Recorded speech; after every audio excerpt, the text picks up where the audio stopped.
ॐ ज्ञानतिमिरान्धस्य ज्ञानाञ्जनशलाकया चक्षुरुन्मिलितं येन तस्मै श्रीगुरुवे नमः। श्रीचैतन्यमनोभीष्टं स्थापितं येन भूतले स्वयं रूप कदा मह्यं ददाति स्वपदान्तिकम्। वन्देऽहं श्रीगुरो श्रीयुतपदकमलं श्रीगुरुं वैष्णवांश श्रीरूपं साग्रजातं सहगना ललिता श्रीविशाखान्वितांश्च नम ॐ विष्णुपादाय कृष्णप्रेष्ठाय भूतले श्रीमते भक्तिवेदांत स्वामिन्निति नामिने। नमस्ते सारस्वते देवे गौरवाणी प्रचारिणे निर्विशेष शून्यवादी पाश्चात्य देशतारिणे। हे कृष्णा करुणा सिंधु दीनबंधु जगतपते गोपेश गोपिका कांत राधा कांत नमस्तुते। तप्त कांचन गौरांगी राधे वृंदावनेश्वरी वृषभानुसुते देवी प्रणमामि हरिप्रिये। वाञ्छाकल्पतरुभ्यस्य कृपा सिन्धुभ्येव च पतितानां पावनेभ्यो वैष्णवेभ्यो नमो नमः। जय श्री कृष्ण चैतन्य प्रभु नित्यानंद श्री अद्वैत गदाधर श्रीवासादि गौर भक्त वृंद। हरे Krishna Krishna Krishna Hare Hare Hare Ram Ram Ram Hare Hare. Hare Krishna. So welcome back to our Saturday and Sunday discussion on exploring Raganuga Bhakti. We have been having this is the 7th session we are having, and we have covered quite a bit about the whole subject of Raganuga Bhakti. So I would just like to briefly summarize up till now what we have discussed, summarize what we discussed in the last week's class, and then continue our discussion. Firstly, Raganuga Bhakti is part of Sadhana Bhakti. Sadhana Bhakti has these two divisions, Vaidhi Sadhana Bhakti and Raganuga Sadhana Bhakti. And Raganuga Sadhana Bhakti definition is following in the footsteps of Ragatmika Bhaktas. Now, who are these Ragatmika Bhaktas? They are the Vrajvasis. So, in order to understand Raganuga, first definition of Ragatmika Bhakti is given. Ishte swarasiki raga paramavishrita yo bhave tanmaya bhakti ragatmika tadochita. So, spontaneous loving attraction towards Krishna, where there is absorption in Krishna, the pure love of the Brajbasis in relationship with Krishna, that is Ragatmika Bhakti. So that's how the Ragatmika Bhakti was defined. And the scriptural proof was given by Rupa Goswami from the 7th canto in the Narad and Yudhishthira Samvad. Kamat dveshat bhayat snehat gopya kamat so sambandhat vrishnaya. So these two verses give the proof of this practice of this Ragatmika Bhakti, which is mentioned with relationship to the gopis of Vrindavan and the Vrishnis of Vrindavan, that is Nanda Maharaj, Yashoda and all. So this is how we have been discussing, and then we saw how the other people who absorb their mind in Krishna out of dvesha also get liberation. and there is a special liberation in the form of attaining the Lord's lotus feet for the Premi Bhaktas. So this also we had a quite elaborate discussion on how there is different destinations. One attain the Brahmajyoti, and other attain the lotus feet of the Lord. And quite elaborately, we had discussed that there are these two types of Ragatmika Bhakti. There is Kama Rupa Ragatmika Bhakti and Sambandha Rupa Ragatmika Bhakti. And we also saw some evidences for that. So that's how the whole discussion has been happening. Now, in the last few classes, we have been discussing on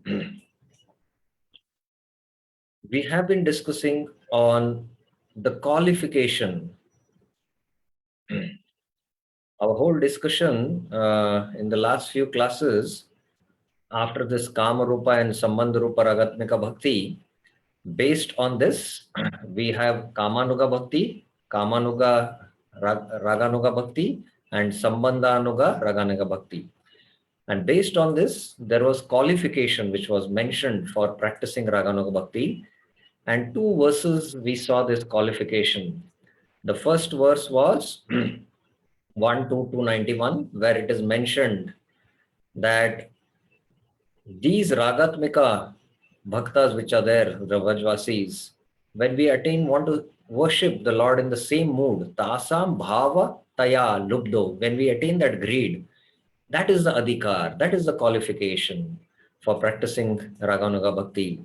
And in the next verse, it was mentioned by hearing the scriptures which speak about the Vrajvasi's devotion, tat tat bhavadi madhurya shuta dhir yad apekshate, na atram shastram na yuktim cha tal lobat patya lakshanam. And one gets so much attracted to hearing the Vrajvasi's pastimes, and the greed appears there, and to adopt that same mood and worship as the Vrajvasis do. So these are the two verses which we discussed from Bhakti Rasamrita Sindhu. And then we entirely shifted our topic about this whole qualification of Raganuga Bhakti and when does this greed develop. And for this, we had the discussion from Shuddha Bhakti Chintamani by Shivram Maharaj. We had a quite elaborate discussion that Raganuga Bhakti begins, the transition happens from Vaidhi to Raganuga at the stage of Nishta. And the symptoms of Nishta are mentioned in the Madhurya Kadamani. In this picture, we see that Nishta symptoms are mentioned. We saw these 5 symptoms of Nishta, which are there. Laya, Vikshepa, Apratipatti, Kashaya, and Rasaswad. And then we saw the mentality of a devotee on Nishta to take up Raganuga. What is his mentality? He is indifferent to all the worldly sayings, and he is fixed in his eternal goal to attain Vraja Krishna. So a mentality of a Raganuga sadhaka, how firm and steady he is, we had a quite elaborate discussion in the last class. And then today, what we will be discussing is the further continuation. So this is qualification for Raganuga Bhakti, part 2. How does this greed develop? Again from Shuddha Bhakti Chintamani by Shivram Maharaj. It is very, very important because we have to understand this qualification, adhikar, especially for practicing Raganuga Bhakti. And lobh, greed is what is being mentioned as adhikar, but what is that real greed? Quite elaborate discussion is done by His Holiness Shivram Maharaj in his book, and that's why it is pertinent that we understand it very systematically. So the first symptoms we saw is that you have to be at the stage of Nishta, and we saw that these are the symptoms of one who is in Nishta. So we can cross-check in ourselves and in others whether these symptoms are there. We saw the mentality. Now let us further explore more about the qualifications in this discussion today.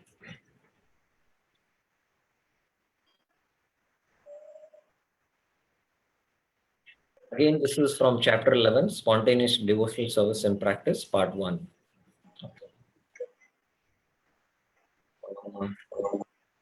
There is audio is on, so some people have to mute themselves, otherwise there is disturbance. Fine. There is a gulf of difference between spontaneous devotional service and perfection, ragatmika, and spontaneous devotional service and practice, raganuga. So please understand that ragatmika bhakti is practiced by the Vrajvasis who are eternal liberated souls. And the spontaneity, what they have, the spontaneous devotional service they practice, it is completely pure in their pure spiritual bodies. This is what is practiced in Vraj, and this is what is called as Rag Marg. Chaitanya Charitamrit and Bhakti Rasamrit Sindhu explain the terminology as Raga Marga. Chaitanya Charitamrit says Raga Marga Bhakti Korite Pracharana. The bhakti practiced by the Vrajvasis is called as Raga Marga. So Vaidhi Bhakti is called as Maryada Marg, and Raganuga is Raga Marg following the Ragatmika Bhaktas. Whereas Raganuga Bhakti is not exactly spontaneous. Spontaneous it is in the sense that you spontaneously try to follow the footsteps of the Vrajvasis and you don't now follow the scriptures. Of course, the following of the scriptures is also there, but your impetus to practice bhakti comes from the Ragatmika Bhaktas. They are your role models. So this quite elaborately we had discussed what exactly. So it's exactly not spontaneous devotional service. Spontaneity is there in the sense to follow the mood of the Brajbasis, hearing about them, their pastimes, how they practice devotion.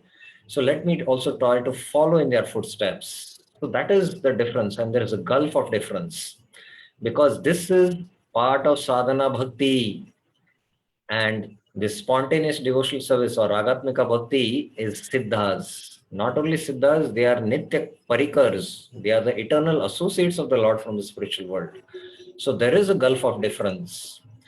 In perfection, the devotee's attachment to Krishna is like a river, the waves of which are ninefold activities of devotion. Such devotional activities are performed naturally out of mature love. So the devotee's consciousness simply flows towards Krishna without any break. As Kunti Maharani is praying, Tvai me ananya vishaya, rati madhupate sakrit. Tvai me ananya vishaya, let my mind, my mati be fixed, undivided unto you. Rati me madhupate kritit. Rati means attraction towards you. So this kind of perfection is found only in the Brajbasis. And they practice these ninefold devotional activities of hearing, chanting, remembering spontaneously and naturally in relationship to Krishna. Just to give a hint, after the Govardhan Leela happened, Indra was terrified. He went to Brahma and said, now what I should do? Brahma said, I also did a mistake, and now you have done a severe mistake of trying to kill all the Brajbasis. You cannot be saved. The only way you can be saved is to take a dear devotee of Krishna and ask forgiveness. So Indra comes with Surabhi, and Krishna also understands, and when nobody is there, he goes near the Govardhan, and at Govindkand, Surabhi, asks on behalf of Indra forgiveness, and then Indra comes, Indra prays, and then they do the Abhishek and install Krishna as the real Indra. So this pastime, when it is happening, all the Devatas come and they worship Krishna with lot of opulence, the Shankha, the Chamara, the Arti. These are all paraphernalia which are from the heavenly planets. So with all these paraphernalia, they do the Arti of Krishna. And Krishna is, actually feeling bored. When will this get over and when will I go and play with my friends? So Krishna is just waiting for that moment. So at last the demigods all leave in the sky, and Krishna's friends at that time come and see Krishna. Krishna is sitting on a beautiful asan, and they see all this paraphernalia, and they just pick up and spontaneously start fanning Krishna and spontaneously start worshipping Krishna out of pure love. And the devtas turn back and they see this, you know, you know, this scene, and they are stunned. My goodness, see the worship of the Brajvasis, how out of pure love they are performing worship of Krishna. Otherwise, ours is out of fear and out of Aishwarya, that Krishna is supreme, but they are worshipping out of spontaneity. So their devotional activities are all performed spontaneously with deep attachment to Krishna, and it is full of mature love. In spontaneous service and practice, that is Raganuga Bhakti, devotees cultivate the limbs of devotion, such as chanting and hearing, as a means to attain pure love. It is a means, it is the sadhana to attain sadhya. Sadhya is pure love, which in reality has not yet become fully spontaneous or developed. It is not yet fully spontaneous or not yet fully developed. So this is the difference we need to clearly understand. The following study of spontaneous service in perfection is helpful in understanding spontaneous service in practice, because the later aspires for the former. And the later, that is Raganuga Bhaktas, they aspire for spontaneity, the Ragatmika. Rup Goswami is defined. This is the verse we have seen. Ishte swarasiki raga paramavishtata bhavet tanmaya bhavet bhakti satra ragatmikodita. From this verse, it is clear that the primary characteristics of spontaneous service is deep attachment for Krishna, 100% attachment to Krishna, and the marginal characteristics is absorption. So we saw this Swarup Lakshan and Tatastha Lakshan. The Swarup Lakshan is, deep attachment, and because of that, there is absorption in the object of love. Devotees of other forms of Krishna certainly have love for God. So the other forms of Krishna refers to the Narayan, Ram, and other Vishnu avatars. But because that love is weakened by awareness of the Lord's majesty, such devotees' absorption is less intense than that of the Vrajvasis. So the Vrajvasis' absorption in Krishna is 100%, and there is pure intimacy without any awareness of Godhood of Krishna. Whereas in other forms, there is awareness of the Lord's majesty. The Lord is Vaikuntanath. The devotion Hanuman feels for Lord Ram is an example of love weakened by reverence. Hanuman is an idle servant of the Lord. Daso aham rago, as he says. But Lord Ramchandra once embraced him in the mode of friendship. And in the face of such intimacy, Hanuman shrank away from the Lord. Knowledge of Ram's divinity disabled Hanuman from reciprocating the Lord's fraternal mood. Only the Vrajvasis, unmindful of Krishna's Godhead, can treat the Lord as an equal or even as a subordinate. So this is the difference between, Madhurya and Aishwarya. Aishwarya Gyan, with Aishwarya Gyan knowledge, and Madhurya is pure sweetness. So this is not referring to Madhurya Bhakti of the gopis, but Madhurya Gyan, where there is pure sweetness of understanding how Krishna is a friend, lover, a son, and like that mood which is there in Vraj. Unfettered by feelings of awe, the Vrajvasis thus enjoy unlimited ecstasy of unconditional spontaneous love. So this is how the Vrajvasis practice Ragatmika, not practice, they perform Ragatmika Bhakti, that is spontaneous devotional service. Now, further understanding of greed, lobh, the qualification to practice Raganuga Bhakti. So let us now further delve into this subject. It is very, very important to understand what is this lobh. Now, I have done a figurative analysis of spiritual greed, this lobh. two verses of the Bhakti Rasamrita Sindhu mentioned about Lobh. So I have done a figurative analysis just to understand when this greed, develops in the sadhaka. So we all know that we have these six anarthas: Kama, Krodha, Lobha, Moha, Mada, and Matsarya. Lust, anger, greed, illusion, pride, and envy. Actually, the pure love of Godhead, which is there in the spiritual world, prema, transforms into calm in this material world, the desire to enjoy independently in this world. So that which is there in its pure form, prema, transforms into calm in this material world. Now, this lust is very, very subtle. The lust or the desire to enjoy. And lust is not easily detectable. Lust is detectable when there is anger. As in the Bhagavad Gita, it is said, Dhyayato Vishayan Pumsam Sangas Teshupajayate Sangat Sanjayate Kama. When we meditate on the sense object with the desire to enjoy, we develop attachment, and Kamat Krodha Bijayate. When that attachment is not fulfilled, where there is an obstruction, we become angry. So anger, the manifestation of anger, which is the mode of ignorance, lust is the mode of passion. Kama esha, Krodha esha, Rajaguna Samudbhava, as Krishna tells in the Bhagavad Gita 3.36. So when anger manifests, then we understand that it is because of lust. So anger is a symptom to prove that lust is there. Similarly, what is all, lust, anger, greed, illusion, pride, envy? It is nothing but lust to finer and finer and finer degrees. When lust becomes finer, it is called as greed. So because of greed, we fall in such deep illusion in order to fulfill that greed, that we are ready to do anything. And many events happen in this world because of deep-rooted greed. And out of illusion, we are ready to kill our own friends, relatives. Once a devotee was telling me a true incident which had happened of two brothers who were staying with the mother.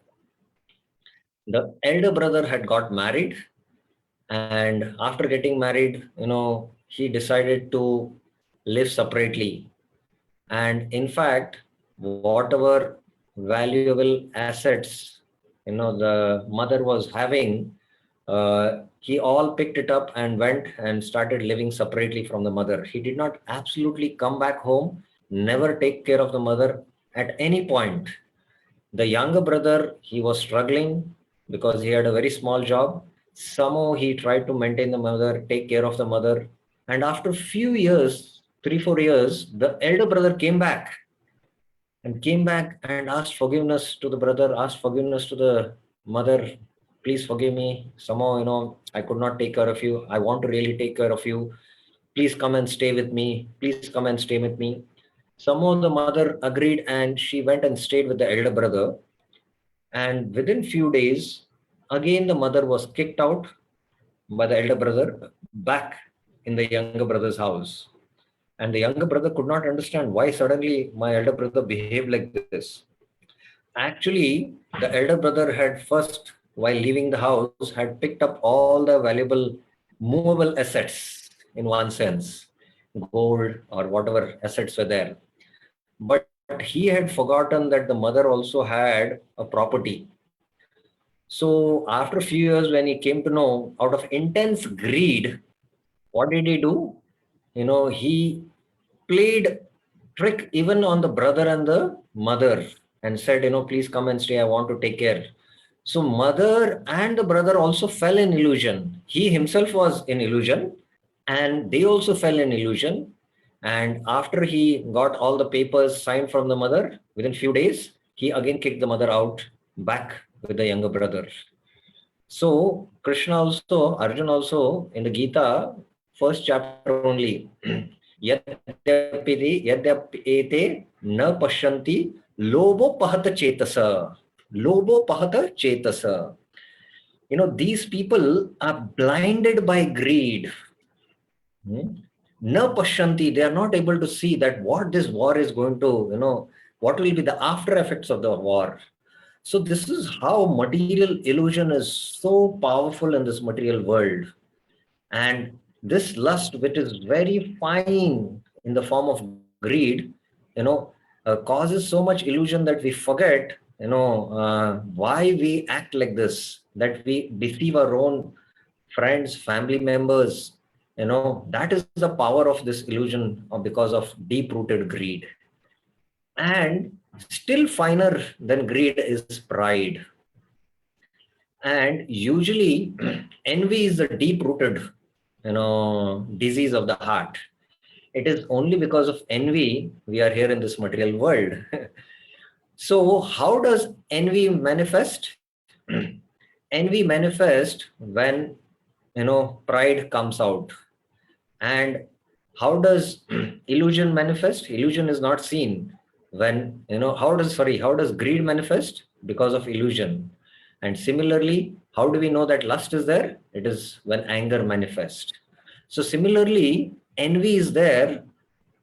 Envy is there deep rooted in the heart, but we cannot detect it.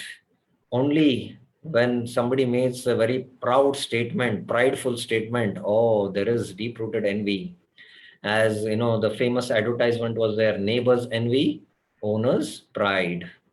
So when this envy, which is there deep rooted in the heart, this is the disease of the heart, comes out, and we uh, boast ourselves with so many statements. Daksha was very proud of his position, and he envied the position of Shiva. Why did Shiva not get up? I am the greatest man here. I am the Prajapati Daksha. I am the Yajman here. He is my son-in-law. Brahma did not get up because Brahma is ultimately the father of Daksha. But Daksha was envious of the position of Shiva, and he started making very proud statements. So pride manifest, when pride is manifest, the root is envy. So this is how, the disease of the material world is deep rooted uh, because of the six anarthas which are there in the heart. Now, when we take up to Krishna consciousness, ultimately that envy has to transform into love, Krishna prem. And as we start practicing sadhana bhakti, and especially reach the stage of nishta, what happens? Tada rajastamo bhava kamalobhadaschayet chet eter anavidham sitvam sattve prasidati. Tada rajastamo bhava. The effects of the mode of passion and ignorance. And what are they? Kama lobhadaschayet. It is kama and lobha. So they what? Chet eter anavidam. The chit, the heart now is uncovered. Now it is not covered by these modes of passion and ignorance. Stitve sattvam prasidati. Now he is situated in pure goodness. And he is prasidati. He is completely, prasidati means he is completely blissful. So after the stage of nishta, the effects of kama and krodha are completely, pacified in the heart. This is 1 to 19 in the Srimad Bhagavatam. So the opposite effect happens. Actually, as it was mentioned, the adhikar for practicing Raganuga Bhakti is one should be in the, one should have crossed the stage of nishta. So this material greed now transformed into spiritual greed. And the illusion, now the reality is the spiritual world. The reality is Vraj Bhakti. The reality is to practice in the footsteps of the Brajbasis. So that is how the spiritual greed awakens. And we have now, our real ego comes out in the form of, I am a servant of Krishna. We should have pride that we are servants of Krishna. This pride is a material pride where, we think I possess this, I possess that. So this is kind of pride is of a material quality, but the spiritual pride is also there. The real ego is there. There's this false ego to, be proud of possessions, wealth, family, uh, so many things in this world. Proud of your achievements in this world. But the real pride is to be the servant of Krishna. So as we, uh, conquer the disease of the heart in the form of kama and krodha, the modes of passion and ignorance, then the spiritual greed awakens to follow and get into the reality of Krishna Bhakti, following in the footsteps of the Vrajvasis. So that's how, through this figurative analysis, we can understand when does spiritual greed manifest. Any questions you have regarding this discussion, what we had? Any questions, any clarifications?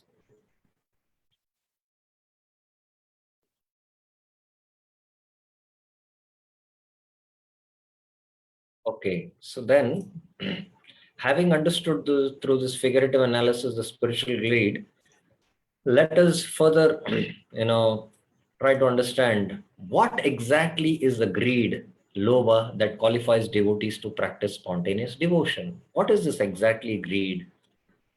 Greed is the intense natural desire of devotees for the service mood of the Vrajvasis. It is a natural desire.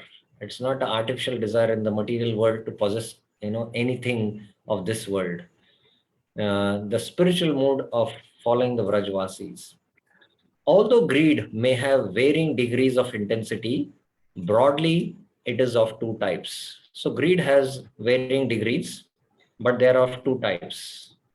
One is a very intense eagerness possessed by the devotees at the stage of ecstatic devotion. Devotees whose love has already awakened. Jata Rati. Jata means already awakened. Jata means also born. Rati means attraction. So this intense greed is the intense eagerness possessed at the stage of, bhava bhakti or prema bhakti, or you can also speak of the ragatmika bhaktas. Here especially it refers to the ragatmika bhaktas.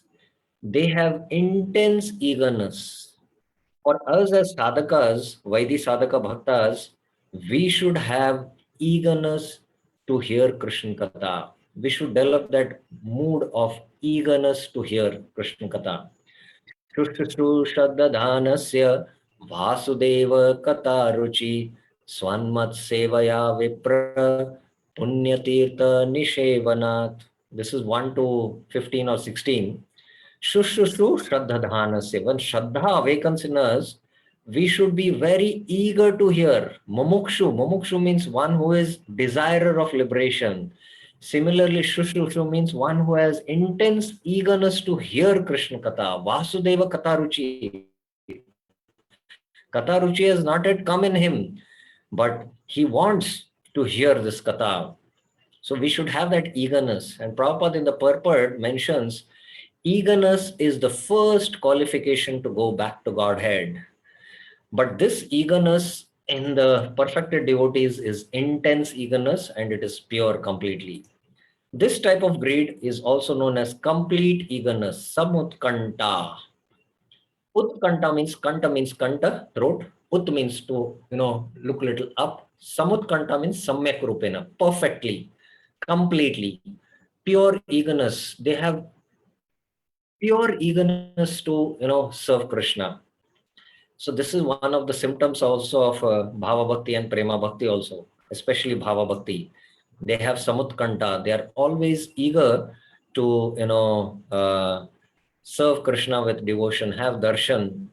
Once I remember many years back, I was taking darshan in the morning, Narsimha Arati in Mayapur, and we all devotees had gathered somehow inside the crowd because the altar is very small there and we have to somehow try to take the darshan of the Lord. And since I was a little tall, I was a little backside and I was somehow having the darshan of the Lord easily. And next to me, a sannyasi happened to come, and without making known anyone, he just with lot of absorption and eagerness, raising his head with lot of intensity, he was having this darshan, and I was amazed by the way he was taking darshan. That is what is really called as samutkanta. So this is there completely in this intense greed. The other type is the less intense greed possessed by devotees at the stage of practice. Raganuga sadhana bhakti, this, and in which love has not yet awakened. So the love is not yet awakened, you know. So that is called as ajata rati. Jata rati means it is awakened, ajata is not yet awakened. This second type of greed is at best strong eagerness, something Srila Prabhupada calls ambition, and which can be gradually developed. So Prabhupada uses in the Nectar of Devotion chapter 16 while discussing Raganuga ambition. So devotees also are super ambitious. Sometimes people in this material world accuse the devotees, oh, you have given up all your ambitions and you have taken to Krishna Bhakti, you are not pursuing the pursuits of goals of life, in this world. But the devotees, are not only ambitious, they are super ambitious. They are super ambitious to attain a goal which no one can think of, that is to go back to the spiritual world. So they follow that super ambition. So this is what Srila Prabhupada uses the term. So there is one question here.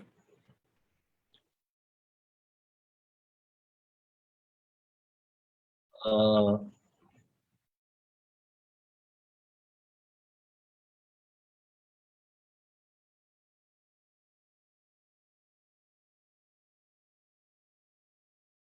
okay, so there is one question. I will take up this question after, because this question is related to the discussion which is going to come later on. So I will take up after we finish this discussion. And kindly raise your hands if you have a question. And even if you type the question, still raise your hands because then I know that there is some question. Okay. Now, further about this greed, we saw there is jatarati and ajatarati. One is intense and complete, other is, it is beginning to grow. Both kinds of greed share a common characteristic. They are permanent. They are not temporary, they are permanent. Thakur Bhaktivinoda mentions a third, less significant kind of greed, one that is temporary. This type of eagerness appears briefly in some devotees when they hear the qualities of Krishna's eternal associates. So before, when we are practicing Vaidhi Sadhana Bhakti and Anarth Nivritti has not happened, sometimes we hear Krishna's pastimes from pure devotees, we read Krishna's pastimes, and we also develop a little kind of eagerness. Because the symptoms of such desire are short-lived, temporary greed is considered of little or no consequence. So this is something, which I compare to Samshana Vairagya. We have not developed real Vairagya against this material world, but once we go to the Samshan, when somebody dies, and we develop a little renunciation, detachment to this world. Similarly, when we are practicing Anishtita Bhajan Kriya, that means our Bhajan Kriya is not yet completely matured, and we are not free from the anarthas and not reached the stage of Nishtha, at that time, we might develop some greed about Varaj Bhakti or about, hearing about Krishna. But this third type of greed is temporary, it is short-lived, and it is of no much consequence. But the other greed, ajatarati, permanent, and that is the qualification for practicing Raganuga Bhakti. Only with enduring greed, the greed which is, continues, be it immature or mature, can one practice spontaneous devotional service. Now, some other very important points are here. The consequences of attempts to cultivate spontaneous devotional service in the absence of steadiness and real greed, or spiritual greed, I call, have been recorded in history, and a sad history it is. So, if one doesn't have this adhikar to practice Raganuga Bhakti, he doesn't have the steadiness, Nishta stage, and he doesn't have this real greed, then it can cause havoc, with the spiritual tradition. And let us try now to understand this, because we have to understand what is right and what is wrong also. By Bhaktivinoda Thakur's time, the practice of devotional service had fallen into disrepute in the eyes of the intelligent section of Indian society. So the pure teachings of Mahaprabhu were taken by the Goswamis, six Goswamis, later on Jiva Goswami, and later on Narottam Das Thakur, Srila Vishwanath Chakra Thakur, and Baldev Vidyabhushan. And the pure teachings were transmitted. But from 16th century till 18th century, around 200 to 300 years, the original teachings of Mahaprabhu were lost, and all concocted teachings started manifesting. And there were apasampradayas, they were called as apasampradayas, who started, practicing lofty levels or imitation lofty levels of devotion without the purification of the heart. And many apasampradayas came, and Gaudiya Vaishnavism was considered actually a religion which propagates illicit activities. And that is why during Bengal's time, the Bhadralok are called as the intelligent class. They were against their own religion, the Gaudiya religion, which was actually a topmost culture and philosophy. And they started getting attracted to the Western thought because of Britishers preaching Christianity in India and the European culture they were bringing. It was Bhaktivinoda Thakur who smashed all these apasampradayas and established the pure teachings of Chaitanya Mahaprabhu through his writings, through his songbooks.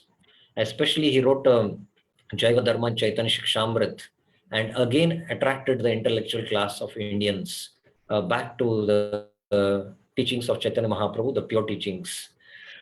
Unscrupulous men and women had been practicing debauchery in the name of Raganuga Bhakti, and had thought that devotion could be cultivated through sexual indulgence. They falsely reasoned the gopis worship Krishna in this way, so why can't we?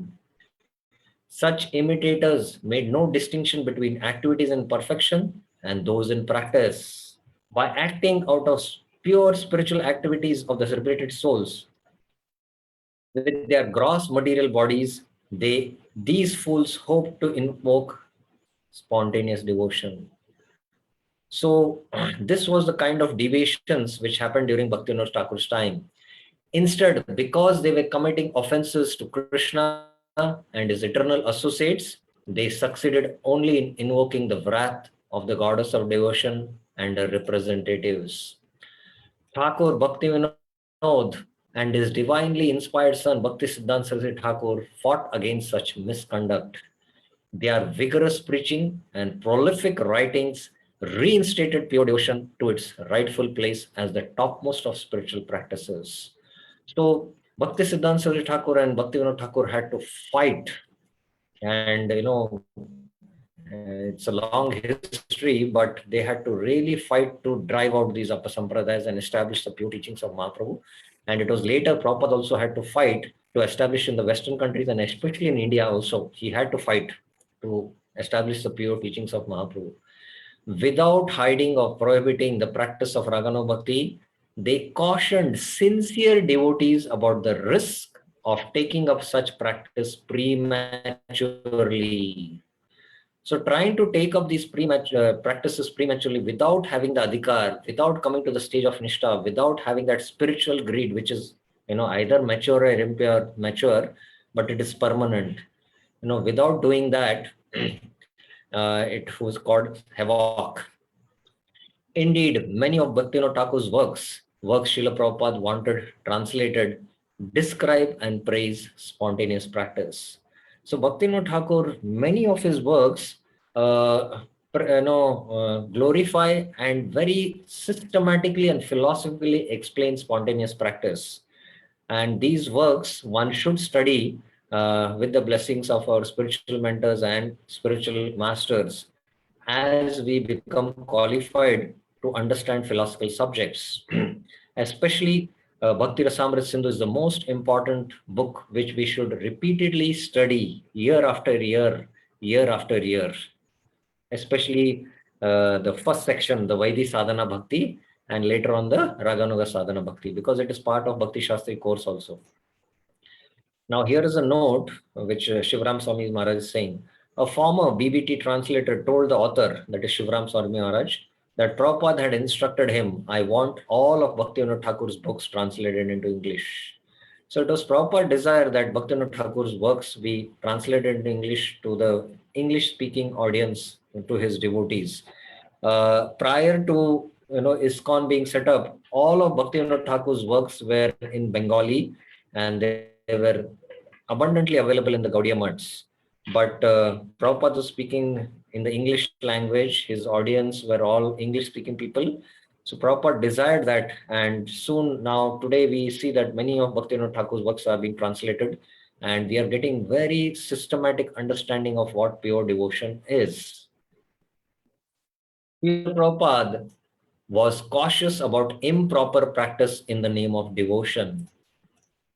When his disciples misunderstood spontaneous cultivation and prematurely tried to follow the inhabitants of Vrindavan, he reprimanded and corrected them. So this is a famous incident which happened during Prabhupada's time. Some devotees, some disciples of Prabhupada started, prematurely started following the eternal associates of Vrindavan and started imitating their activities. So this is described in Shuddha Bhakti Chintamani chapter 24, called as the Gopi Bhav Club controversy. So they opened a new center and called it as the Gopi Bhav Club. So I'm just briefly explaining, because we need to know the pros and cons, what exactly can happen if we practice prematurely this Raganuga Bhakti.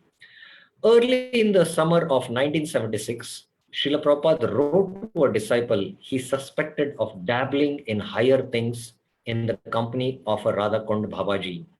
In fact, Prabhupada disciples were in India, establishing Prabhupada's temples in India and preaching also in India. And somehow when they were in Vrindavan, they were immature and they started associating with some of the Babajis who spoke about lofty levels of devotion without any practices of bhakti.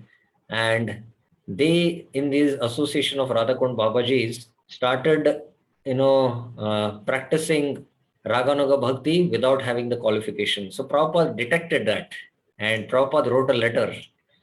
This is a letter. Here in Los Angeles, we have found that there is a group of about 40 devotees who privately meet to discuss the intimate pastimes, artificially thinking they can enter into the understanding of the gopis prematurely. This will create havoc in our society, and the result will be that if this is allowed to go on, our preaching work will be greatly hampered. This premature desire, as we are mentioning, we should have that matured lobe. This premature desire to understand the Leela of Krishna is due to mundane sex life desire, as we have seen amongst many of the Babajis and Sahajiyas in Vrindavan. So without the purification of the heart, which happens at the stage of Nishtha, one starts more delving into Krishna's Leelas or pastimes, especially Krishna's pastimes with the gopis, which are mentioned in the 10th canto of the Srimad Bhagavatam. Prabhupada repeatedly in the Bhagavatam purports, right from the first canto to the 9th canto, repeatedly says that one should not try to immediately jump to the 10th canto, but one should systematically study from the first canto, chapter by chapter, canto by canto, and come to the 9th canto. And then when one has assimilated the teachings of the first 9 cantos, and when one is self-realized, then he should enter into the 10th canto. This is what Prabhupada says right in the introduction of the Srimad Bhagavatam first canto. So many years back, when I had read this introduction, I studied the Srimad Bhagavatam canto by canto and finished 12th canto. Even I read the 10th canto, but I said, I'm missing something. I did not, really understand the essence that Krishna's pastimes are so, wonderful. And later on, I checked back, one should assimilate the teachings and become a self-realized soul. This, it was missing. So only when one has attained the stage of self-realization and has assimilated the teachings, then he can enter into the spirit of Krishna Lila and really relish Krishna's pastimes in the 10th canto. So up till then, sadhakas should study systematically Srimad Bhagavatam and try to hear whenever possible Krishna's pastimes which are spoken by pure devotees. That hearing is very purifying. So directly one should not jump to the 10th canto. So this the Babajis and the Sarjas in Vrindavan used to do, and now also you find them. That's why we should be very careful not to, ever associate with them. When Srila Prabhupada finally met representatives of the Gopi Bhav Club, he compared their attempt to focus exclusively on the gopis to the jumping of monkeys. So the Prabhupada is to have this Bengali proverb. It is big, monkeys, big belly, jumping, melancholy. Melancholy means madness. It is, Ceylon, jumping Ceylon, melancholy. That is what he used to say. That means, Hanuman was very big, and he was a great devotee, and he could jump, to Ceylon, that is Sri Lanka. So we also, without having that deep depth of devotion, we try to jump to these higher stages. Instead of taking a jump, we fall down. Melancholy, it will be melancholy. You will not reach Ceylon, you will end up in melancholy. So jumping of the monkeys, Prabhupada said, this is like jumping about monkeys. So what about Krishna book? It will come up here. Again, please raise your hands, even if you're typing the question in the chat box so that I can understand. When the leader of the group explained that their intention was to study the behavior of the gopis in order to develop their mood, Srila Prabhupada became angry. He explained that such study was for liberated souls who had no pinch of material desire, not for spiritual novices. So we are sadhakas, and even 10-15 years being in devotional life, we are still in lower kg. We should understand that. Only after we come to the level of Madhyamadhikari at the stage of Nishtha, we are at a elevated platform, and the higher stages are still higher. He repeated his famous edict: first deserve, then desire. First have that adhikar, qualification, develop that spiritual greed, practice Vaidhi Bhakti, Vaidhi Sadhana Bhakti, purify the heart, and be at the stage of Nishtha. And then you can desire this. Srila Prabhupada explained that devotees should qualify themselves by intense service and full surrender before they cultivate such elevated aspirations. So this is the adhikar we need: intense service and full surrender. And in Raganuga Bhakti, there is more intense service and more surrender. It's not that, once we start practicing Raganuga Bhakti, there is no surrender. The surrender is still deep, in fact, in one sense. He then concluded the meeting by explaining that just because his books glorified the gopis' exalted devotion, the subject was not meant for premature study. It is not forbidden, he said, but it is not for neophytes.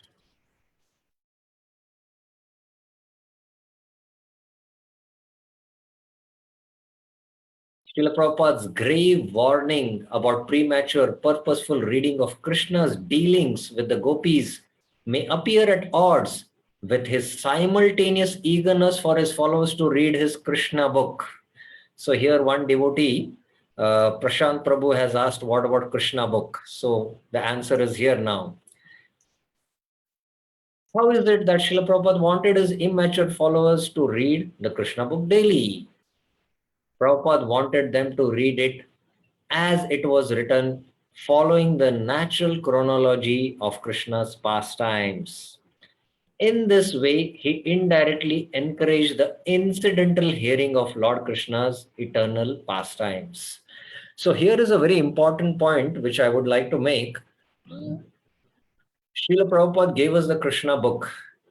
And not only Krishna's book, Prabhupada explained in the form of a summary study in the Krishna book. Srila Prabhupada also gave the philosophy, gave the right mood, the right attitude in which we can understand Krishna's pastimes. So that ultimately, what is the essence? The essence of Srimad Bhagavatam is the 10th canto. But to reach to there, Krishna, Srila Prabhupada, out of his mercy and compassion, gave us the summary study of Krishna book so that we can also develop, real attraction for Krishna's pastimes. So we should study the Krishna book regularly, every day. In fact, every night we can study. But we should not only study those chapters which deal with Krishna's eternal pastimes, like the Ras Leela. We should study it in the natural chronology. Prabhupada has given a lot of systematic philosophy also in the Krishna book, which are very, very important for practitioners. So there is two types of readings Bhakti Vinod Thakur explains. There are, two types of pastimes which Krishna performs. One is called as the Nitya Leela and the other is called as the Naimittika Leela. This is not described here in Shivaram Swami's work here. Later on he describes, but since this point has come, I am explaining. So the Nitya Leela are the eternal pastimes the Lord performs in the spiritual world. And these pastimes also he performs when he comes here with his eternal associates, like the Ras Leela. There are the Naimittik Leelas, which is of the killing of the demons, which happens only in this Bhauma Vrindavan. So these are what are called as the Naimittik Leelas. And as we read these Naimittik Leelas, Krishna killing Putana, Krishna killing Bhaumasur, Krishna killing Vritsarasur, Krishna killing all these asuras one after other, actually these asuras are actually anarthas in our heart. Bhaktivinoda Thakur quite elaborately in his works explains how each of these asura represents a particular anartha in our heart. We have the 6 ripus, which we discussed just now: lust, anger, greed, illusion, pride, and envy.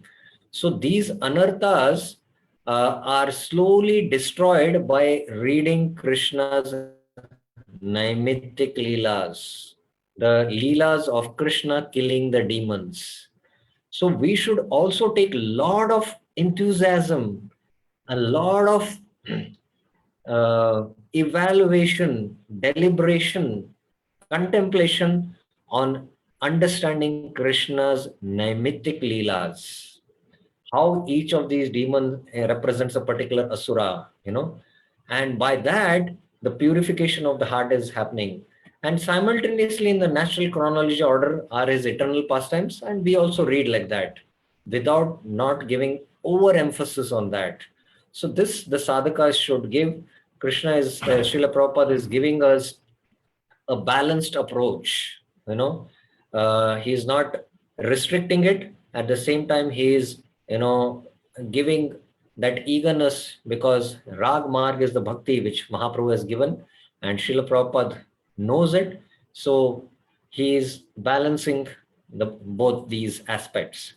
The Krishna book, like Srimad Bhagavatam, presents both occasional and eternal pastimes in their natural sequence. The occasional are called as Naimittika, and the eternal pastimes are called as Nitya Leelas. Srila Prabhupada wanted his disciples to follow this sequence without dwelling on any particular eternal pastime, especially the 5 chapters that discuss the Rasa dance. The Rasa dance pastime is only meant for the liberated souls. That's how, Prabhupada made it clear. Now, this is about the Gopi Bhav Club controversy, which little bit we had a glimpse. Nonetheless, Srila Prabhupada, like his predecessors, described for those suitable, qualified, the process of Raganu Bhakti as an integral part of devotional service in practice. So Raganuga Bhakti is part of Vaidhi Sadhana, Raganuga Sadhana Bhakti. It is an integral part of Sadhana Bhakti. So he has also described this process for those who are qualified. It's not, it's not that he did not describe it. Jiva Goswami states that spontaneous attachment is very rare and cannot be imitated. So this attachment which we develop for Krishna, Maya Sakta Manapartha Yogam Yunjan Madashraya, deep attachment for Krishna, deep attachment to the Vrajvasis, this is very rare and it cannot be imitated. It is not a matter of imitation. As I was explaining, that gold, there is imitation, diamond is imitated. Similarly, the highest thing is Braj Bhakti, and that's why there are imitations in the form of these upper sampradayas. They take it cheaply, that this devotion is cheap without the purification of the heart. Persons who disrespect scriptural regulations and who think themselves great devotees simply because they can make artificial displays of attachment are nothing more than proud hypocrites. So we cannot artificially, exhibit, that we are deeply attached to Krishna, you know. So as I was explaining this Gopi Bhav Club, I remember just few years back, it is 8-10 years back, it was out in the news of an IPS officer, Mr. P.K. Panda. I remember his name. Today I just went back to the news to just check that. Suddenly, he was a high-ranking IPS officer in Orissa. Suddenly, one day, he started claiming himself that he is Radharani, Dusri Radha, and I'm in love with Krishna. And he started, wearing earrings, bangles, started dressing as a female, and caused such a havoc.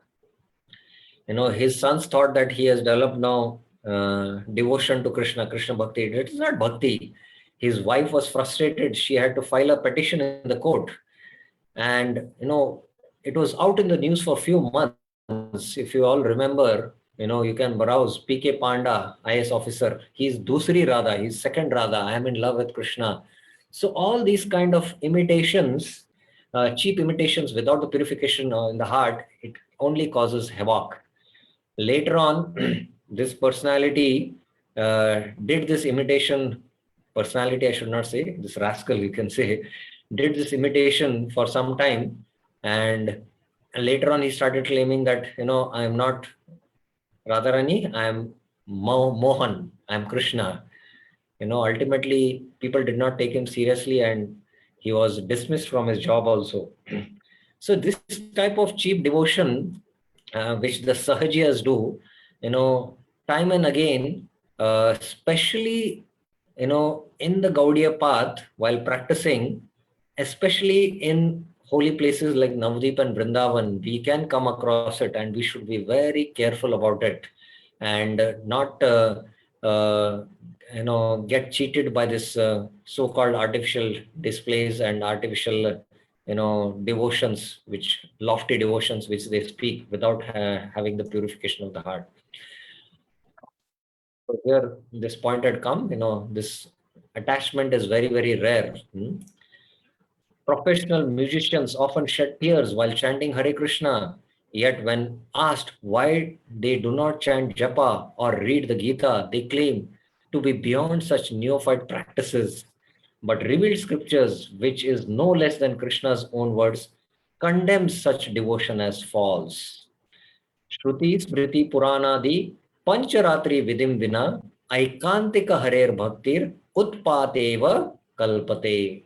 The devotion which is not practiced, which ignores the authorized Vedic literatures, Shruti, Smriti, the Puranas, Upanishads, Panta, is simply unnecessary disturbance in the society. So this P.K. Panda also created a lot of disturbance, by his, so-called imitations, So this kind of devotion, we can see sometimes in the holy dhams, sometimes, they exhibit deep attachment to Krishna, tears flowing from their eyes. So this can be artificially also done. And this doesn't prove that somebody is very exalted and lofty. We have to see the symptoms based on Shastras. Rup Goswami in Bhakti Rasamrit Sindhu has defined what are the symptoms of Bhava Bhakti. Based on that, we should, understand these subjects. Otherwise, we'll be carried away. Yet, we should follow what? The Smriti and Shrutis. Krishna also follows that when he performs his pastime. This is the point here. Yet, even Krishna's eternal liberated associates perform rituals from the Dharma Shastras. For example, when demons attacked Krishna in Vrindavan, Mother Yashoda called the Brahmanas to chant prayers and mantras for Krishna's protection. And the young unmarried gopis performed rituals to obtain Krishna as their husband. They did the Katyayani Vrata. Sometimes, in the name of following the inhabitants of Vraja, sadhakas mistakenly imitate them. For instance, devotees sometimes argue that the gopis deceived their family members to meet Krishna. So they may deceive other devotees, even their gurus, to further their Rasika Bhakti. So, in the neophyte stage, without proper foundational spiritual knowledge, sometimes, even devotees, sometimes not understanding the real purport and meaning of the Shastras, sometimes they, try to give these kind of reasonings. This is a very extreme reasoning that the gopis left their families and went in the night to meet Krishna. So similarly, we can, give up our gurus, our, other devotees in order to practice Rasika Bhakti. So this kind of, or sometimes devotees have their duties at home, family, to serve the husband, serve the children. And this is also part of devotion. Sometimes they see that, oh, there is a lecture, that is higher, so let me do that. We have to strike a balance and understand things and not be fanatical about things. So these kind of activities can really cause havoc. Needless to say, these devotees lack the spontaneous love of Rajvasis, a love so pure that it transforms lying into an act of pure devotion. Instead, imitators lose their sight of distinction between truth and untruth, and their lies transforms them into servants of Kali. Kali ke chele. This is the term Bhaktivinoda Thakur used. So if they start lying in the name of pure devotion, then they forget what is truth and untruth, and they become what? Chali ke, Kali ke chele. They become the chelas of Kali. Bhaktivinoda Thakur coined this ungracious term to denote those who dress as Vaishnavas and make a show of bhajan while engaging in illicit activities. In truth, respect for scripture, moral conduct, and honesty are all symptoms of genuine greed-inspired devotion. So greed-inspired devotion at the stage of Nishtha, he is having firm faith in the scriptures. He's free from all sinful activities. He is having all the good qualities. All the good qualities, in fact, manifest at the stage of Nishtha. So these are all the genuine symptoms. They cannot be sacrificed at the altar of someone's imaginary spontaneous practice. So this imaginary spontaneous practice in the mental mind, we concoct, oh, maybe, I'm having this mood, I should worship in this mood, the Lord. So this imaginary spontaneous devotional practice is what creates havoc. This is the conclusion both of the scriptures and of spontaneous devotees of the highest order. So any questions till now what we discussed? We are just evaluating, what are the fallacies of practicing Raganuga Bhakti when we lack, the real lobha, greed, and when does this greed develop? What are the symptoms of this greed? What kind of greeds to, mature and immature, ajatarati and jatarati, and prematurely taking up to this practice can cause havoc in the line of pure devotion. So that's what we have seen. There is further one more theme, that is uh, further deliberations on greed, which is a few slides which I would like to take. If you have any questions, we can take up or we can continue the discussion. Okay, there is one question. How do we identify and stay away from such mimics, hypocrites? Yeah. Best is to visit the holy dhams with, pure devotees, sannyasis who take us on yatras. And here in the Holy Dham, Krishna Katha, have darshan and absorb yourself in chanting. Don't try to wander here and there, and try to meet the Brajvasis and try to ask philosophical questions. Or there are be other, not genuine practitioners whom we might not recognize, and they might, start speaking about lofty subjects, and we might get carried away by that. And I have, in my experience, met many devotees who were not having solid foundational knowledge of spiritual shastras, who happened to little sidetrack, and I had to explain them. And they then understood the things as they are. So best is to always go with pure devotees and sannyasis to the holy dhams, yatras, especially when there is Kartik Yatra. Hear the lectures there, absorb ourselves in chanting, hearing, taking Krishna Prasad in the association of devotees, be, surrounded in the association of devotees, and don't try to venture out to, explore something, special, and try to meet these exalted, so-called exalted devotees, and try to hear some lofty subjects, and get bewildered. Especially also neophyte devotees should not study uh, books which are not meant for them. Especially some books, I would not like to take the names here. There are some books in the Gaudiya line which are meant only for liberated souls.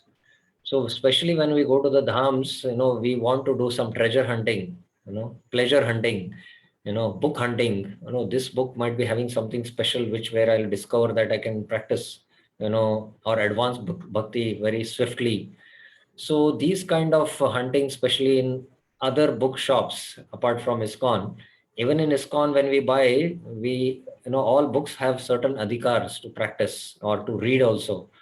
So without having the adhikar also, without taking the permission of our spiritual mentors and spiritual masters, we should also not read these books. So that is how we should safeguard ourselves from this.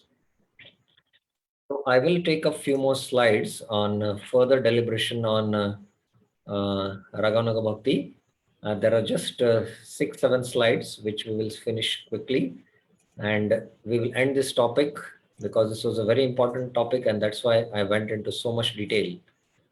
Further deliberations on greed. How does genuine greed arise? As shown in the last section, greed is not easy to come by. It may take millions of lifetimes to awaken it. It cannot be invoked artificially. So in the Rai Ramanand conversation, Chaitanya Mahaprabhu and Ramananda Rai conversation, he quotes this verse from the Padyavali, which at the first class we discussed. Krishna bhaktir bhavita mati kriyatam kuto na labhyate tatra laulyam ekamulanam janma kotir sukratir na labhyate. Krishna bhakti rasa bhavita mati. Krishna bhakti rasa bhavita mati. Mati means our consciousness. And Krishna bhakti here refers to these higher lofty stages of devotion, like prema bhakti, bhava bhakti. Kriyatam kuto nablabhyate. Where you will find it? You will not find it anywhere. Janma koti sukritir nalabhyate. Tatra laulyam ekamulanam. There is only one thing, by intense greed. And this greed is what? Spiritual greed, which happens after the stage of Nishtha. When genuine greed does arise, however, it does not so from the effect, it does so from the effect of hearing transcendental sound praising the sweetness of Rajvasi's love, beauty, qualities, and pastimes. So this genuine greed, how it will arise in us? We should have greed to hear Krishna's pastimes, especially from the mouth of pure devotees. We should read Krishna's pastimes like the Krishna book, the Bhakti Rasamrit Sindhu, Upadeshamrit, Bhagavad Gita, especially Bhagavad Gita, Srimad Bhagavatam, and hear very elevated devotees, sannyasis speak on Krishna Bhakti, Krishna's pastimes, Krishna Katha, and repeatedly and continuously hearing for many years together and trying to absorb the hearing. It's not just hearing from one ear and going from the other ear, hearing and trying to contemplate and absorb, slowly, this purification of the heart happens and genuine greed arises. Such narrations are found first and foremost in the Srimad Bhagavatam. They are also found in books written by realized devotees, Bhakti Rasamrit Sindhu, Vaishnava Acharyas, including Srila Prabhupada, add that seeing and serving Krishna's beautiful deity form has a similar effect of awakening greed. So this Prabhupada explains in the Nectar of Devotion, chapter 16, with dealing with Raganuga Bhakti. Now here, I would like to make another point and clarify very clearly. This is in respect to one question which was also asked in the last class. Even at the stages of Vaidhi Sadhana Bhakti, while practicing Vaidhi Sadhana Bhakti, there are two characteristics which manifest as, the metaphor is given of the creeper, with two leaves. One is Kleshagni, other is Shubhadha. So Kleshagni refers to destruction of, all the sins, the prarabdha, aprarabdha, all that. And Shubhada means, bhakti bestows auspicious qualities, the divine qualities in the devotee, like Kripalu, Dayalu, honesty, all this. So even while practicing Vaidhi Sadhana Bhakti, there is a kind of attraction, raga, which is, we are now calling this attraction as rag. We are attracted spontaneously to, the deities, especially in ISKCON temples like Radha Shyam Sundar, Radha Madhav in Mayapur, Radha Gopinath in Chapati, and Radha Giridhari in Mira Road. So many of the deities, beautiful deities, we have some kind of spontaneous attraction. And the devotional angas, we have some kind of attraction. The Krishna Katha, some devotees are attracted to particular sannyasi and they are attracted to hear, when he describes Krishna's pastimes. So there is a kind of attraction inbuilt within the practices of even Vaidhi Sadhana Bhakti. But mind you, that is not practice of Raganuga Bhakti. There is rag, there is attraction, but it is in the Vaidhi stage. And slowly, when we cross Anarth Nivritti and situated in Nishta, then actually to follow the mood of a particular devotees in Vrindavan, that spiritual greed awakens. But there is rag, just like the metaphor of the leaf, Kleshagni and Shubhada, the upper part of the leaf is rough and the upper part is smooth, the lower part is rough. Any leaf you can go and touch and see this. So the upper part is called as Raga Bhakti, Raganuga Bhakti, and the lower part is called as Vaidhi Bhakti, which is impelled by the injunctions of the scripture, and the Raganuga Bhakti is impelled by lobe. The soft part is lobe. So the soft part also indicates that the heart has become soft, the heart has become pure now, with the purification happening and with the Anarth Nivritti happening. So only after that stage, we are actually practicing Raganuga Bhakti, the limbs of Raganuga Bhakti. We have entered into Raganuga Sadhana Bhakti. But even in the practice of Vaidhi Bhakti, there is a kind of rag, attraction, and it is there, but it is not actually practice of Raganuga Sadhana Bhakti. So this we should be very, very clear. So this beautiful attraction of deities and all is there. So that's why I brought out this point. What is the common symptom of genuine greed in both devotees whose love is still dormant and in those in whom love has awakened? Now, further about greed. What are the symptoms now? It is complete distaste for anything not related to Krishna. So, do we have this quality? Complete distaste for anything which is not related to Krishna. Sincere devotees, anxious to hear constantly about Krishna, quickly become indifferent to the allurements of sense gratification and even liberation. So there is no attraction for sense gratification. even the desire for liberation. We are so much attracted to the Braj Bhakti that liberation seems to be insignificant. This is because the bliss of remembering Krishna and his associates is so powerful that it subdues all non-devotional attachments. In the words of Srila Prabhupada, the pure devotees of the Lord enjoys life by constantly remembering the lotus feet of the Lord by hearing Krishna Katha. For such devotees, there is no such thing as material existence, and the much advertised bliss of Brahmananda is like a fig for the devotees who are in the midst of transcendental ocean of bliss. Sri Prabhupada is speaking in the Srimad Bhagavatam 3:5, 13. So Bhakti Anand, he's floating or forlicking in the Bhakti Rasamrit Sindhu, in the ocean of devotional service. So he least cares, a fig, Prabhupada is saying, for liberation or what to speak of material sense gratification. So these are some of the symptoms of genuine greed which has awakened in the mature or in the immature devotees also. Readers who understand the essence of the statement will not be misled by semblance of greed, whether in themselves or in others. So strong is the taste for pure devotion in devotees with real eagerness for Ragatmika Bhakti that it admits no room for attachment to anything else. There is only attraction to Krishna and his Krishna's devotees. So further now, what are the angas of Raganuga Bhakti will come and we will discuss tomorrow from Bhakti Rasamrita Sindhu. So we can understand that there is no attachment for anything else.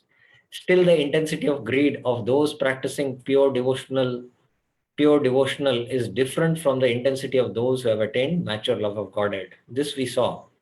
The former has some inclination to the mode of goodness, which weakens their greed, whereas the later are completely free from material influence, which makes their greed aggressive.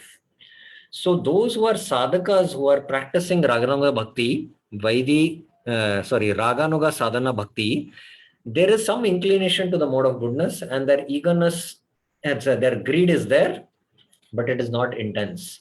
Whereas those who are Ragatmika Bhaktas, they are completely transcendental situated and their greed is spontaneous and intense. As the practitioner's heart becomes purified, greed for Ragatmika service increases. And when all the remaining desires are driven out, their eagerness becomes fully mature. So all the desires are driven out at the stage of bhava. We start practicing Ragana Bhakti after Nishtha.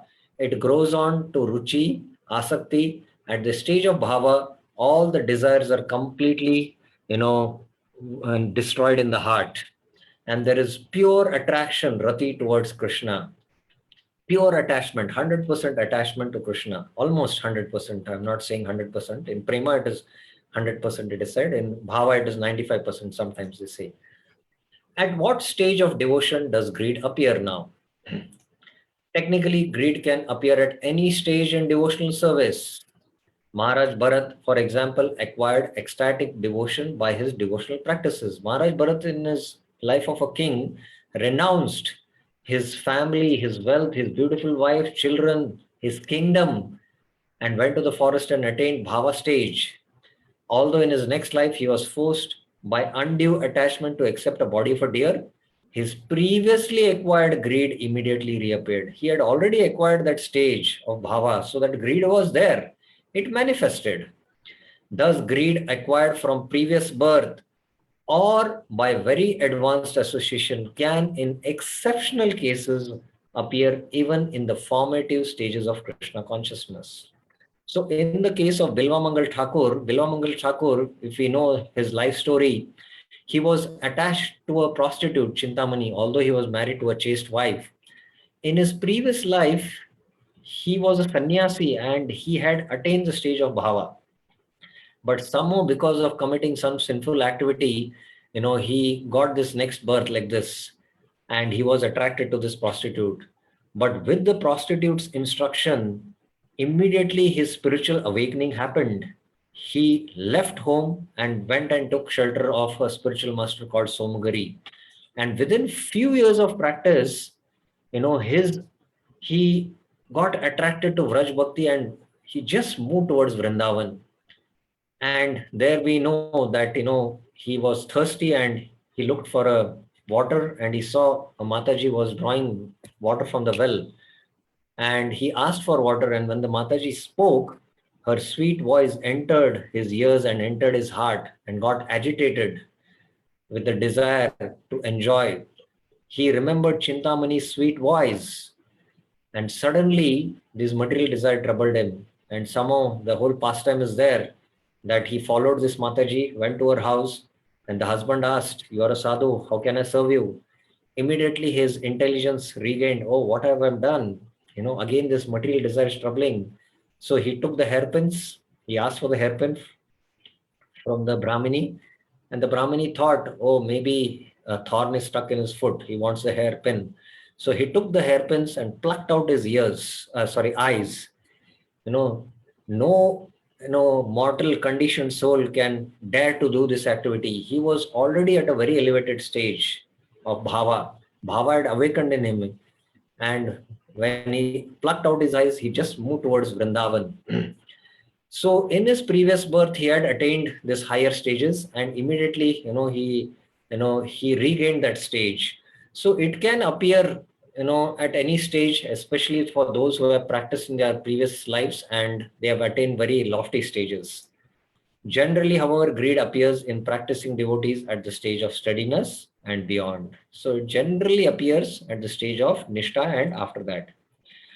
Srila Prabhupada writes, we must always remember, however, that such eagerness is to follow in the footsteps of the Vraja is not possible unless one is freed from material contamination. In the practice of devotional service, there is a stage called Anarth Nivriti, in which all material contamination gradually disappears. Sometimes persons are found to be imitating such devotional love before they have become free from anarthas or unwanted habits. So Prabhupada is again warning here. The final point concludes this chapter on Raganuga Bhakti. As established in the beginning chapters of this book, pure faith makes a person eligible for pure devotion. However, after hearing the above deliberation on greed, readers may question how spontaneous devotion, which is an aspect of pure devotion practice, can be attained by greed alone, not simply by faith. Shraddha is there, faith is required to practice pure devotion. But when you hear about spontaneous devotion, the qualification is lobh. So how by lobh alone and not by faith, we can take up to this bhakti? It is true that pure faith is the only qualification for any kind of devotion, regulative or spontaneous. However, as Thakur Bhaktivinoda points out, there are two varieties of faith. One type of faith is derived from and reposed in scriptural injunctions. This faith is known as Shastra Vishwas Mai Shraddha. It is the qualification for regulative devotional service. The second kind of faith awakens by hearing about Krishna's Vrindavan pastimes and is saturated with greed to taste the sweet sentiments of Rajvasis.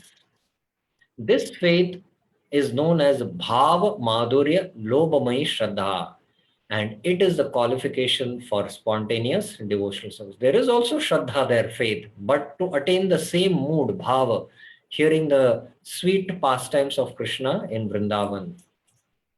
Therefore, the statement that greed is the qualification for spontaneous devotional service does not compromise the prerequisite of pure faith.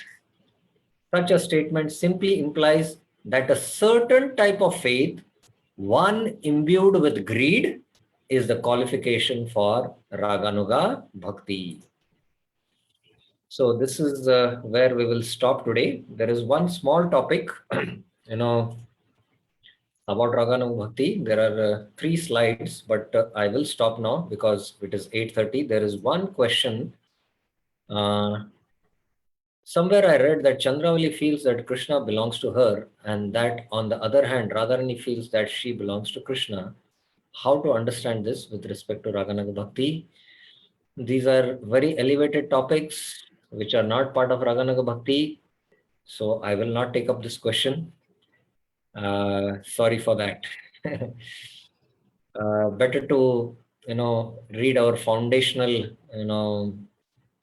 textbooks, where, there is, you see Bhakti Rasamrit Sindhu is how philosophical it is. Bhakti is not just some sentiment. Very philosophically, for everything, he's giving a definition. What is, you know, Vaidhi Sadhana Bhakti? What is Raganuga Sadhana Bhakti? What is Kama Rupa Ragatmika Bhakti? What is the definition of Sambandha Rupa? What are the scriptural references? So we should systematically try to understand the philosophy, and these subjects of the spiritual world, we cannot relate to them. Even if we understand them, it has, we are still stuck in anarth nivritti and trying to, battling with our mind and senses to, chant our rounds. We still don't have taste for chanting Hare Krishna Mahamantra. So we should, have these kind of questions, which are pertinent in our practices of Krishna consciousness, which are like obstacles, how to overcome these obstacles. So that is why I had taken quite systematically from Shivram Swami Maharaj explanation of what is this greed, what are the qualifications, whether we have that adhikar, when does this greed develop, what are the symptoms of this greed, what are the effects if you take prematurely to this practice of Raganubhakti. All this we had elaborate discussions in the last week also, and this week we are continuing. So that is important for us, I feel, at this stage. Sorry, Prabhuji, I would like to only speak only about this much in this context with regard to your question. So thank you very much. Tomorrow we will go back now to Bhakti Rasamrit Sindhu and understand, more about Raganuga Bhakti, and Rup Goswami will now describe the practices of a person who has qualification to practice Raganuga. What kind of practices he practices? He will go, and then there are further divisions in Raganuga Bhakti. We saw once Kama Rupa and Sambandha Rupa Raganuga Bhakti, Kamanuga and Sambandhanuga. There are further divisions in that. So that also we will be discussing in the next class. Thank you very much. Srila Prabhupada ki jai. Any questions up till now what we discussed? Any clarifications anyone has? I would like to take up if there is any question, although we are past 8:30, 5 minutes we have crossed, but still, if anyone has any questions, any clarifications? No. Okay, so then we will meet tomorrow, same time in the evening, and continue further discussion. Thank you very much. Srila Prabhupada ki jai. Srila Rupa Goswami Pad ki jai. Bhakti Rasamrit Sindhu ki jai. Hare Krishna.